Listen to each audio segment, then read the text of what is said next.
네, 안녕하십니까. 저는 충북대학교 건축공학과에 있는 김민구라고 합니다. 오늘 이렇게 동문초청 커리어 설계를 위한 특강에서 건설에서의 4차 산업혁명과 우리 역할에 대한 주제로 세미나를 하게 되어 영광으로 생각합니다. 또 우선 이 자리에 초청해 주신 제 박사 지도 교수님, 손은 교수님께 진심으로 감사의 말씀을 드리고 싶습니다. 사실 여러분 제가 얼굴을 보고 얘기를 나눌 수 있으면 더 좋았을 텐데 이렇게 녹화 영상으로 대신하게 된 점 아쉽게 생각합니다. 그러면 제 발표를 시작하도록 하겠습니다. 본 내용에 앞서서 제 소개를 잠시 하겠습니다. 저는 2009년에 경북대학교 건축공학과를 졸업하였고요. 2010년도에 석사를 손은 교수님 연구실에서 마쳤고 2015년도에는 박사를 하였는데 이 기간은 카이스트와 콩콩 과기대의 복수학위로 박사를 수여받았습니다. 이후에 잠시 동안 카이스트의 연구원으로 잠시 동안 있다가 2015년 여름부터 2017년 여름까지 2년 동안 케임브리지 대학교에 박사 연구원으로 잠시 있었습니다. 이후에 3년 동안 홍콩 이공대에서 조교수로 재직 중이다가 올 9월부터 한국으로 다시 돌아와서 중국대 건축공학과에 조교수로 있습니다. 그래서 제 연구 관심 분야는 디지털 컨스트럭션과 유지관리 분야인데 이 부분은 조금 더 자세하게 다음 페이지에서 말씀드리도록 하겠습니다. 사실 이 주제인 건설 산업의 4차 산업혁명과의 우리 역할에 대해 중점을 두고 세미나를 하려고 하였으나 이 세미나 자체의 특성상 커리어 설계 특강이기 때문에 제가 석사 때부터 지금까지 일들을 여러분과 간략히 나누는 것이 더 좋을 것 같아서 약 한 10여 분간 제 얘기를 좀 더 해보도록 하겠습니다. 2009년도에 제가 카이스트 석사과정 입학을 하였는데요. 제가 2008년부터 마음을 먹고 석사로 오기로 생각을 하고 손은 교수님께 컨택을 하고 또 여러 좋은 기회를 만들어줘서 제가 석사를 들어오게 되었습니다. 그래서 박사 과정을 생각해 볼 때 가장 좋았던 점은 일단 연구적으로 그리고 인품적으로도 되게 훌륭하신 지도 교수님 지도하에서 여러 우수한 동료 그리고 선후배와 같이 공부를 할 수 있었다는 것이 가장 큰 좋았던 점일 것 같고요. 또 연구뿐만 아니라 가끔씩 풋살이나 또 같은 운동을 하면서 연구실 동료들과 같이 할 수 있는 시간들이었고 또 술 한잔도 하면서 연구 생활들을 잘 이겨냈던 것 같습니다. 그리고 저는 개인적으로 박사 대학원 진학을 얘기하자면 손은 교수님 연구실에서 2010년도에 제 동기와 같이 국비 장학생으로 두 명이 들어가기가 힘들어서 손은 교수님의 배려로 2010년부터 처음 시행되는 그 공과대학 내에 있는 홍콩 과기대와 카이스트의 공동학위 프로그램에 지원을 해서 제가 수요자로 선정이 되었습니다. 그래서 이 프로그램은 4년 기간 중에 2년은 한국에서 또 2년은 홍콩 과기대에서 연구를 진행하는 프로그램이었습니다. 이 프로그램이 양쪽 학교에서 각각 지도 교수님을 두는 형식이었는데 왼쪽에 보시는 분이 이제 토목공학과의 치첸창 교수님이시고 또 카이스트는 손은 교수님을 지도 교수님으로 하여 제가 박사과정에 입학하게 되었습니다. 또 현재 아시는 바와 같이 홍콩 과기대학교는 아시아에서 그 랭킹이 굉장히 높은데요. 그래서 저에게는 큰 행운이었다고 생각을 하고 또 큰 기회였다고 생각을 합니다.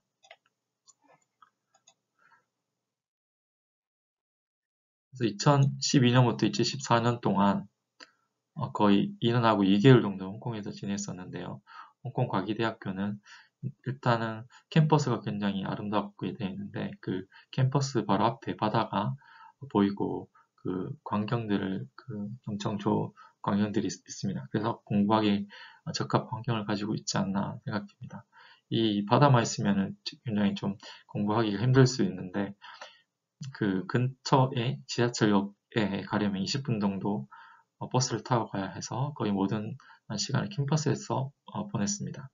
하지만 그 캠퍼스 안에 슈퍼마켓이 학교에 안에 있어서 큰 불편이 없었고 또 그림 에서와 같이 홍콩 가게 되는, 또 그 거대한 그 빌딩 안에 모든 과와 강의실 그리고 교수님 연구실이 있어서 접근도가 굉장히 좋았습니다. 하지만 그 각 단점이라면 각 연구실에 창문이 없어가지고 굉장히 답답하기도 하고, 또 자연광이 늘지 않아서 때때로 이제 그 코딩으로 많이 힘들어하고 밤을 새웠던 그런 기억이 있습니다. 또 좋았던 점은 또 중국 학생들과 친하게 지내어서 이 친구가 여행도 가고 하면서 그 연구실 생활 지루하지 않고 참 재밌게 보냈던 것 같습니다. 그렇게 이제 박사 과정을 마치고 2015년부터 2년간 영국 케임브리지 공과대학에서 포달 연구원으로 있으면서 디지털 교량 프로젝트를 진행하였습니다. 이 기간은 연구에 매진하기보다는 제 인생에서 가장 여유롭고 행복했던 그런 시간이 되었지 않나 싶습니다.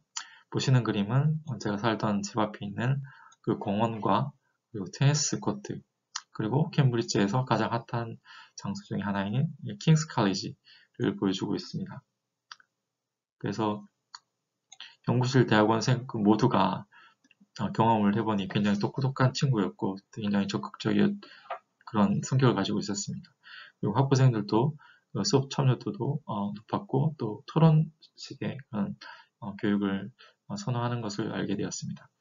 또 제가 있었던 그 빌딩 사무실, 그 빌딩 이름이 여러분도 아시는 바와 같이 이제 다이슨이라고, 그 전기기기의 애플이라 하는 다이슨 회사의 설립자인 다이슨 빌딩을 제 빌딩 이름이었습니다. 또한 이 시기에 또 2년간 프로젝트를 진행하였는데, 시공회사와 또 그다음에 교량 설계회사와 같이 이 프로젝트를 진행하게 되어서 좀 더 산업계의 문화를 이해할 수 있는 그런 좋은 경험이 되었던 것 같습니다. 이렇게 포닥연구원 생활을 마치고 또 홍콩 이공대에 취업을 해서 3년간의 교육 및 연구 경험을 쌓았습니다. 그래서 보시는 그림은 거기에 계시던 그 홍콩 그 이공대학교의 그 호텔 매니지먼트과가 굉장히 유명한데요. 거기 계시는 그 학장님과 한국인 학장님과 그 여러 교수님, 그리고 함께 식사를 하는 장면인데, 홍콩에서 이렇게 여러모로 한국 교수님과 많이 계셔가지고 그렇게 외롭지 않은 시간이었던 것 같습니다. 그래서 이러한 경험들을 제 스스로 평가해보면, 먼저 학부생 때는 학문에 대한 열정을 가지고, 그때는 이제 그 Structural Health Monitoring, 손흥 교수님께서 가장 메인으로 하시는 Structural Health Monitoring에 관심을 가지고 학부생부터 적극적으로 그 교수님께 컨택을 하고, 또 학사 논문도 이제 SHM 쪽으로 논문을 썼던 기억이 있습니다. 그리고 카이스트에서의 대학원 생활을 회상해 보면은 주변의 선후배 그리고 동료들과 비교하여 제가 생각할 땐 똑똑하지는 않았지만 성실하고자 했던, 노력을 했던 그런 기억이 시절이었던 것 같습니다.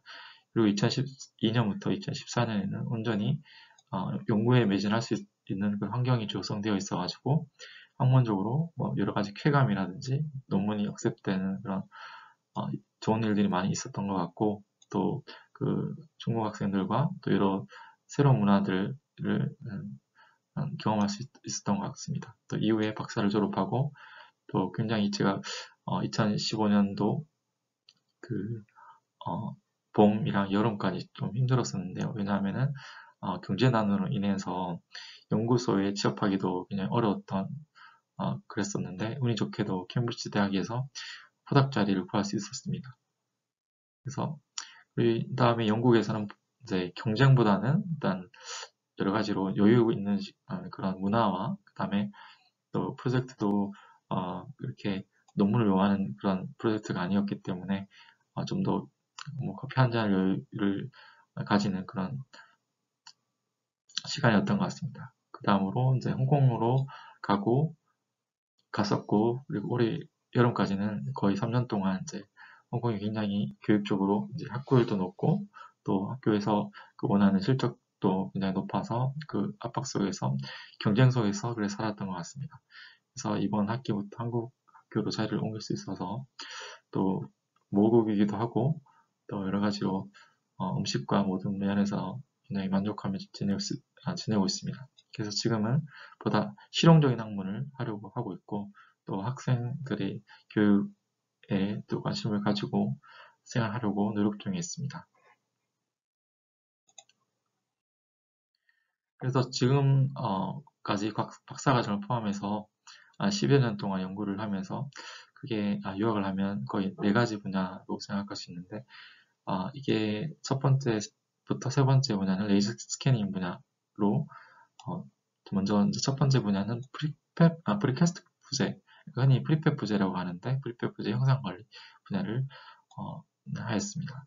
두 번째는 이제 거푸집에서 철근 및 거푸집 형상 관리도 중요한데요. 그 관리를 레이저 스캐닝 이용해서 하는 그런 분야를 진행하였고, 또 세 번째로는 이제 시공 중에 또 이게 제대로 건물이 올라가고 설계대로 해듣기 위해서는 이제 레이저 스캔을 이용해서 현재 있는 실제 모델을 생성하는 그런 연구도 진행하였습니다. 또한 마지막으로 그 캠브리지 있을 때 그 랩에서 진행하였던 로봇기가 프리팹 조립 부재 자동화 및 건설자 노동자를 모방한 건설 로봇 분야도 제가 관심 있게 하면서 이제 논문도 썼던 그런 경험이 있습니다. 그래서 보다 자세한 내용을 알고 싶으면 아래 제 연구실 홈페이지에서 확인하시면 되시겠습니다. 그러면은 이 세미나의 메인 주제인 4차 산업혁명의 그 건설 산업에서의 그 의미와 또 우리의 역할에 대한 내용에 대해서 좀 더 하도록 하겠습니다. 우선 우리가 4차 산업혁명의 의미를 이해하기 위해서는 그 산업의 의미 및 그 역사에 대해서 알아볼 필요가 있는데요. 일단 산업이란 그 옥스퍼드 랭귀지 그 사전에 따르면은 인간의 생활에 필요한 여러 가지 재화를 생산하는 사업, 이고 또 좁은 의미로는 공업이라고도 이렇게 나타나고 있습니다. 그래서 제일 처음에 실업 시대를 지나서 농경 시대, 그다음에 가대송화업. 근데 가대송화업은 이제 집안에서 손수 물건을 만들고 이 논이나 밭에서 뭐 예를 들어서 볕단을 모아서 초가집을 짓는다든지 집에서 그린 바와 같이 배트를 이제 돌려서 짜는 작물들이 있겠고, 또 중화학공업 같은 경우는 이제 대표적으로 섬유 산업이 유명한데요. 이제 점차 이제 경공업과 달리 또 무거운 그런 물건을 만드는 공업으로 이제 발전하였습니다. 그리고 2020년대부터 이제 전자공업이 굉장히 발달하기 시작했는데 컴퓨터 산업과 그 반도체 산업이 발전되었고 지금까지도 화랑기를 맞고 있습니다. 그래서 우리는 지금 디지털 트랜스포메이션 시대를 살고 있다고 하는데 인터넷과 소셜 미디어를 통해서 정보 교환이 급속도로 이루어지고 있는 시대가 지금 디지털 포메이션 시대인 것 같고 2010년대부터 이 시대가 진행되고 있지 않나 생각합니다. 그래서 우리가 4차 산업혁명의 시대를 살고 있다고 하는데 또 앞으로 어떻게 이제 5차, 6차 산업혁명이 이루어질지는 아직까지 큰 상상을 하기는 어렵지만 지금으로 봤을 때는 모든 것이 정보화가 되지 않을까 그런 생각을 가지고 있습니다. 이렇게 이제 산업혁명 그 중심에 그 과학이라는 건 이론과 그 기술이라는 건 적용 개발이 함께 왔습니다. 여러분은 현재까지의 이제 가장 위대한 발명이 무엇이라고 생각하십니까? 그래서 많은 그 의견들이 있겠지만 제가 개인적으로 생각할 때는 전기 발명, 에디슨의 전기 발명, 그리고 최근에 뭐 우리가 많이 쓰고 있는 핸드폰이 굉장히 발전되었다고 생각을 하고 있습니다. 이렇듯이 우리가 배우고 있는 그 공학 분야가 이 세상을 이끌어간다고 해도 과언이 아닙니다. 그래서 과학기술 중에서도 반도체 분야를 포함하는 정보과학 기술이 직접적으로 이제 세상의 변화를 주도하고 또 핵심적인 기술이 되지만 이에 영향을 받는 모든 산업은 이 기술의 혜택을 이용해서 인간의 생활에 도움이 되는 산업을 발전시켜야 할 것으로 생각하고 있습니다. 그래서 여러분들의 그 역할이 이제 기대가 크다고 할 수 있겠습니다. 그렇다면 이제 4차 산업혁명의 의미를 알아봐야 될 텐데요. 가장 대표적으로 이슈가 된 사건이 2016년 1월, 그러니까 지금으로부터 5년 전에 스위스 다보스 포럼에서 세계 경제 포럼이 되었었는데요. 그 주제가 제4차 산업혁명의 이해라는 주제로 포럼이 진행되었습니다. 이때부터 우리가 가장 4차 산업혁명의 특징으로 나타내는 초연결 그리고 초지능화를 특징으로 이제 이 4차 산업혁명으로 지칭하고 이제 물결을 계속해서 이루어지고 있는 그런 시대가 되겠습니다. 그리고 4차 산업혁명 주요 단어를 다 요약해 보면은 이제 융합, convergence, 그 다음에 지능화, intelligence가 되겠습니다.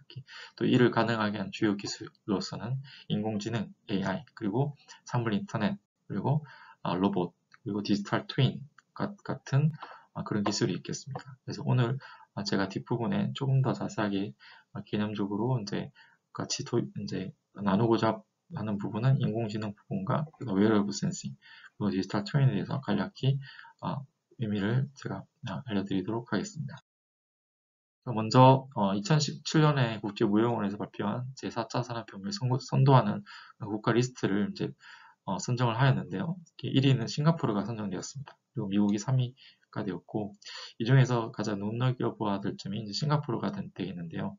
싱가포르는 이제 굉장히 작은 정부이고, 그 다음에 돈이 굉장히 많습니다. 그래서 정부 주도적 정책이 가장 빠르게 진행될 수 있는 그런 환경을 가지고 있기 때문에 2010년대부터 초반부터 이런 4차 산업혁명 중심으로 이제 갈 것을 예견하고 굉장히 선도적으로 교육 인프라 및 과학기술을 세계적 수준으로 이제 올리는 노력을 하였고 여러 가지 결과물을 도출하고 있다고 생각을 합니다. 특히 이제 교육 인프라에서 대표적인 대학인 싱가포르 공립대학교와 난양공대에서 이제 세계 순위도 20위권에서 30위권 정도 되어 있는데 또한 영어를 또 공용어로 하기 때문에 국제화, 세계화에 가장 앞서 나라가 아닐까 그렇게 생각해 봅니다. 근데 한국은 이제 IT 강국이라고 이제 많이 하고 또 인터넷 보급률도 세계 최고고 하지만 아마도 정책적 부분이 미미하고 교육 인프라가 굉장히 취약한 것으로 이제 파악이 되었고 앞으로도 이런 어려움은 계속될 것으로 진행됩니다. 왜냐하면 이제 전체적으로 학생들이 줄어들고 그리고 이제 우리가 또 뭐 많은 규제들이 있기 때문에 우리가 이 사회적으로 이 공감대를 하여서 우리가 빠르게 움직이지 않으면 선도 국가가 되기는 많이 힘들 것으로 생각을 하고 있습니다. 그래서 앞으로 4차 산업혁명의 주요 일대 여러분들의 역할이 크다고 할 수 있겠습니다. 그래서 4차 산업혁명의 대표적인 분야가 의료 산업을 둘 수 있는데요. 뉴스에서 한 번쯤 접해보셨을 텐데 의료 산업의 대표적인 4차 산업혁명의 트렌드로는 먼저 기존의 의료기기와 예를 들어서 영상진단기기, 그 다음에 인공관절, 임플란트, 그 다음에 나머지 치료기기가 4차 산업혁명 기술, 그러니까 인공지능, 3D 프린팅, 로봇, 가상 증강현실 이것을 기술을 이용하면은 신개념, 의료기기를 이제 만들 수 있다는 것인데요. 이제 인공지능을 이용해서 인공지능이 자가 판독 영상 진단기를 이제 만들어서 사용할 수 있고 또한 뭐 3D 프린팅은 인공관절을 이제 개인마다 각각의 그 치수에 맞게 새로 개발할 수 있다는 건 장점이겠고 또 로봇을 이용함으로써 사람 없이도 의사 없이도 로봇이 좀 더 객관적으로 또 정확하게 수술할 수 있는 그런 장점을 가지고 있다고 생각을 합니다. 이런 게 가장 대표적인 4차 산업혁명의 트렌드가 되겠습니다.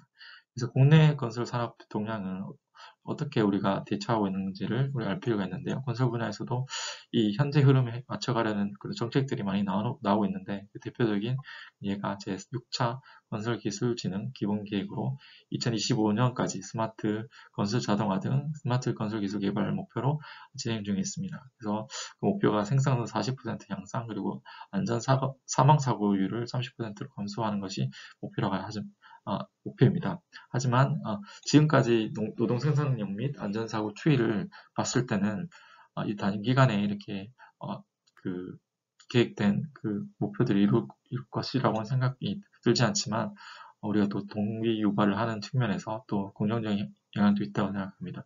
그래서 우리가 건설 산업의 이제 선도 국가가 되기 위해서는 빔이라든지 인공지능 그리고 나머지 여러 가지 기술을 이용해서 우리가 스마트 건설 기술 개발을 착실히 할 필요가 있다고 생각합니다. 또 제도적으로도 많이 보완될 부분도 분명히 있습니다. 그래서 앞서 말씀드린 것과 같이 이 4차 산업혁명 그 기술 중에서도 세 가지 기술에 대해서 한번 같이 알아봤으면 싶습니다. 첫 번째는 웨어러블 디바이스, 웨어러블 센싱의 기본이 되는 디바이스가 되겠는데요. 웨어러블 디바이스의 그 정의를 보면은 신체에 부착해서 컴퓨팅 행위를 할 수 있는 모든 전자기기를 지칭하며 일부 컴퓨터 기능을 수행할 수 있는 어플리케이션까지 포함한다고 IT 미디어 랩에서 이렇게 정의를 하였습니다. 그래서 우리가 사용 중에 이동 중에 활동할 수 있는 이런 일들이 있을 텐데 그것을 신체나 의복 그리고 몸에 착용하도록 해서 어디서나 그 착용자에게 그 정보를 제공하여서 착용자가 좀 더 스마트한 그 발빠른 결정을 할 수 있는 그런 도움을 주는 기기가 이제 웨어러블 센싱 기술이 되겠습니다. 가장 대표적인 분야를 보면은 피트니스 웰빙 분야, 그리고 헬스케어, 의료 분야, 인포메이션 분야, 그리고 산업 군사 분야를 나눌 수 있는데 보시는 바와 같이 나이키 스마트 슈즈 같은 경우는 이제 가장 우리가 많이 사용할 수 있는 거리, 속도, 칼로리, 그 다음에 심장 박동수를 체크해서 이제 그 위험 신호라든지 아니면 특정 신호가 왔을 때 이제 사용하는 그 활동자에게 이렇게 정보를 전달하는 그런 내용이 되겠고, 또한 이제 헬스케어에서도 자신이 착용하고 있는 전자기기의 정확하게 신체 상황을 측정해서 환자에게 이제 전달하는 기능으로 우리 줄 수 있습니다. 또한 구글 글라스 같은 경우는 증강현실을 그대로 스마트 안경에 이제 장착시켜 놓은 그런 웨어러블 디바이스를 구현한 형태로 이제 우리가 보면서 시각적으로 여러 가지 정보들을 제공해 주면서 또 음성적으로도 시스템을 제어할 수 있는 그런 시스템이 되겠습니다. 또 산업 군사 분야에서도 많이 쓰고 있는데 신체를 보호하고 또 무기를 탑재하거나 또 무거운 물품들을 이용하는 데 많이 사용하고 있습니다. 그래서 웨어러블 이제 그 디바이스 기기를 사용하는 그 생활 환경의 특성을 그 그래프에서 이 표에서 잘 나타낼 수 있는데 이 왼쪽 부분이 웨어러블 디바이스가 되겠습니다. 그래서 신체 정보의 센서를 이용해서 그 모든 정보들을 이제 취득하는 거가 되어 있고, 또한 온도와 습도 그런 여러 가지 환경 정보도 우리가 취득을 할 수 있겠죠. 그 디바이스를 통해서 취득할 수가 있고, 유저 부분은 이제 사용자가 이 정보들을 센서들로부터 받게 되고 그것을 통해서 우리가 생각하게 되고 여기에 따라서 적당한 행위를 우리가 할 수가 있다는 거죠. 만약에 운동이 필요하다 그러면 또 운동할 수 있고 또 식사를 또 어떤 식으로 해야 되는지를 우리가 실시간으로 알아볼 수가 있고 또 우리가 수면도 조절할 수 있고 여러 가지가 가능하게 되어 있죠. 또한 이게 사람뿐만 아니라 이 정보 디바이스에서 취득된 정보들이 IoT 기기에서도 접목이 가능하여 예를 들어서 스마트 홈 같은 우리 지금 아파트에서는 우리가 활동자가 차고 있는 웨어러블 디바이스 센서 계측을 하여서 자동적으로 햇빛을 조절한다든지 또한 여러 가지 풍향이라든지 온도, 이런 라이팅 같은 거를 이제 동시에 조절함으로써 이 모든 것이 자동적으로 좀 더 스마트하게 되는 그런 현상들이 일어나고 있는데 그런 개념들을 설명하고 있습니다. 그 건설 분야의 적용으로서는 일단 스마트 슈즈 같은 그런 예가 될 수 있는데 스마트 슈즈는 깔창과 같은 그런 깔창에 센서들이 여러 군데가 있는데 사람이 걸을 때 그 보폭이라든지 그런 걸을 때 발의 움직임 그리고 압력이 다르기 때문에 그 신호들을 잘 해석하고 또 머신러닝 같은 그런 기계 학습을 통해서 우리가 넘어짐에 다른 그 상황들을 우리가 예측하고 그 위험한 그 환경을 우리가 이제 모니터링해서 그 어떤 플랫폼이라든지 아니면 그 웨어러블 기기를 이용해서 그 활동자에게 전달함으로써 그 미연에 방지할 수 있고 또한 그 여러 가지 대처를 할 수 있는 그런 하나의 한 예가 되겠습니다. 또한 또 하나의 그 기술이 디지털 트윈이 되겠는데 디지털 트윈은 쉽게 설명하면은 슬라이드 그림과 같이 현실 세계에 존재하는 물리적 대상의 형상 그리고 성질 상태 등의 정보를 가상세계에 구현하는 것을 말합니다. 그래서 다시 말해서 현실 세계 물리적 대상을 정보화하여 가상세계에 마치 쌍둥이처럼 구현하고 있는 것이 바로 디지털 트윈이 되겠습니다. 그래서 디지털 트윈의 개념을 좀 더 살펴보면은 디지털 트윈이 성립하기 위해서는 세 가지 조건이 필요합니다. 먼저 첫 번째는 현실세계가 있어야 되고, 두 번째는 가상세계, 세 번째는 현실세계와 가상세계를 연결하는 데이터와 정보 연계가 되겠습니다. 그래서 그림을 보시자면 방금 설명한 세 조건을 우리가 볼 수가 있는데요. 이러한 디지털 트윈은 크게 두 가지 흐름으로 통해 성립됩니다. 또 하나는 물리적인 그 현실세계의 대상이 가상세계의 감지, 분석, 예측, 최적화되는 방향입니다. 바로 빨간색 부분이 화살표가 될 수 있습니다. 둘째는 가상세계에서 우리가 시뮬레이션과 그리고 최적화 방안을 만들어서 그 현실세계에 반영하는 그런 흐름이 되겠습니다. 여기서 보면은 파란색 방향 화살표가 되겠습니다. 그래서 가장 디지털 트윈의 가장 대표적인 사례는 실시간 지도 어플입니다. 현실 세계의 도로, 교통 상황 등을 실시간으로 정보를 실시간 정보가 가상 세계인 지도 어플에 교환이 됩니다. 그래서 지도 어플에서는 가상으로 그 컴퓨팅으로 해서 출발지 도착지를 기입하면은 지도 어플이 그 최적화를 통해 최적화 경로 및 최단 경로를 알려주고 운전자는 이러한 정보를 이용하여 실제 운전하는 것입니다. 그래서 간략한 개념에 대해서 설명을 드렸고요. 다음으로는 인공지능에 대해서 좀 더 알아보겠는데, 지능인은 그 정의를 하기에 이제 생각과 이해와 행동을 하는 능력이라 생각을 할 수가 있고 되고, 인공지능은 이 3요소를 사람이 아니라 사람이 만든 기계, 그러니까 컴퓨터와 로봇이 수행하는 그런 의미가 되겠습니다. 그래서 인공지능 분야라고 하면은 이런 사람과 생각과 관련된 활동, 예를 들면 의사결정이나 문제 해결 능력, 그리고 학습 등의 활동을 자동화하는 그런 학문을 말합니다. 인공지능의 역사를 간략히 알아보면은 1997년에 딥블루라는 체스 프로그램이 이제 그 러시아의 그 체스 챔피언과 그 대결을 통해서 처음으로 이제 이긴 그런 사례가 1997년도에 있었고요. 2011년도에서는 왓슨이라는 그 퀴즈 프로그램 인공지능이 그 대회에서 압도적으로 퀴즈 대회에서 1등했던 그런 사례가 있고, 최근에 5년 전에 이제 알파고가 이제 한국의 대표적인 바둑 천재 이세돌 구단을 4대1로 이기는 그런 일이 있었습니다. 인공지능은 역사를 보면은 이제 알파고가 그때 큰 반향을 일으켰는데, 그 영국에 있는 딥마인이라는 회사가 그 알파고를 만들었었는데요.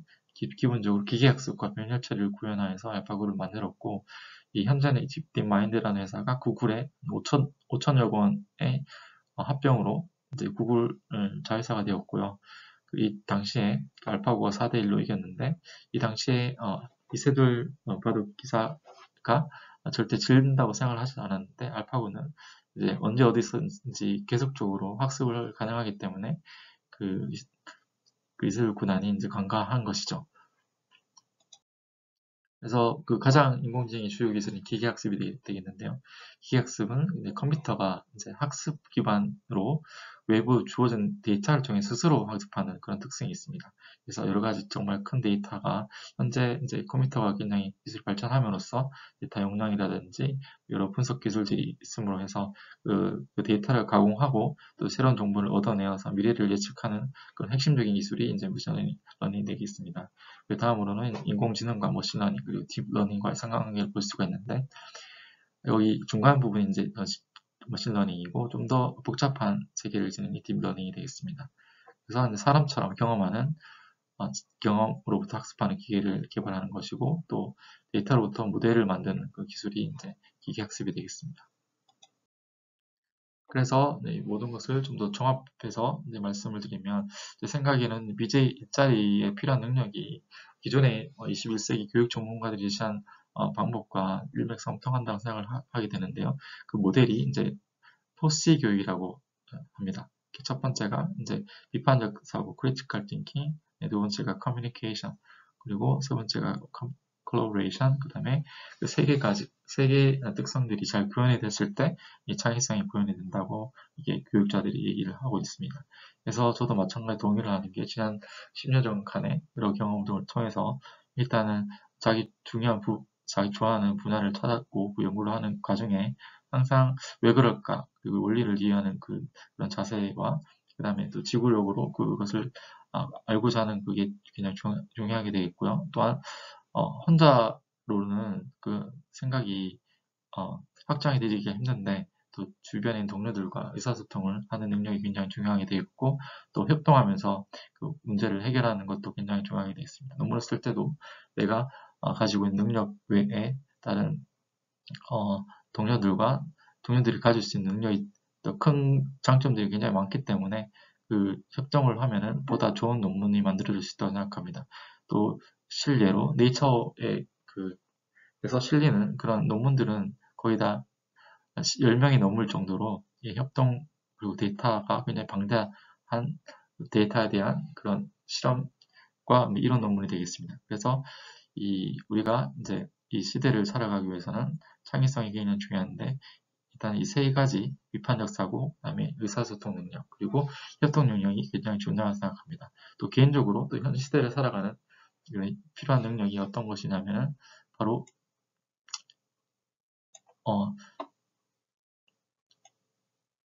이제 우리가 현재는 이제 전차 컨택트 시대를 살기 때문에 조금 특별한 능력이 필요하다고 생각합니다. 먼저 그 협동과 의사소통 능력이 이전보다 가상세계 및 온라인상에서 이루어져 있음에 따라서 가상 환경에서 팀을 구성하고 협동하는 능력이 아주 중요해졌다고 생각을 합니다. 그래서 자신의 의견을 효율적으로 전달하기 위해 자신 콘텐츠를 효과적으로 만들고 전달하는 능력이 굉장히 중요하였고요. 온라인상으로 디지털 파일을 이용해서 또한 현재 문제가 점차 복잡해짐에 따라서 이제 다학제 학습을 할 필요가 있습니다. 그래서 이것은 여러 미디어를 통해서 또한 여러 책을 통해서 공부할 수 있게 있을 것으로 생각을 합니다. 그리고 또 잔소리 같지만은 제가 드리고자 하는 조언들이 몇 가지가 있는데 먼저 내가 무엇을 좋아하는지에 대해서 관심을 가질 필요가 있습니다. 개인적으로 3학년 대학을 가고자 했을 때 좀 더 마음을 굳히고 연구실에 학부생을 들으러 가고자 논문 주제를 이제 생각해보고 또한 거기에 맞춰서 학사 논문 주제를 공부를 시작했던 2008년도가 생각이 나고요. 일단 관심을 가지면 부딪혀보고 상담을 요청하는 그 적극적인성이 필요하다고 생각합니다. 또한 그 주어진 분야에 최선을 다해야 하는 것이 중요하게 되는데요. 특히 여러분들이 전공 과목을 이제 열심히 들을 텐데 졸업 후에 뭐 시공회사나 다른 회사에서 취업하거나 공무원 그리고 대학원생 연구에 필수적으로 내용들을 이제 최선을 다해서 공부하여서 이 모든 그 전공들이 연계가 되어 있기 때문에 좋은 점수를 받고자 노력을 해야 된다고 생각합니다.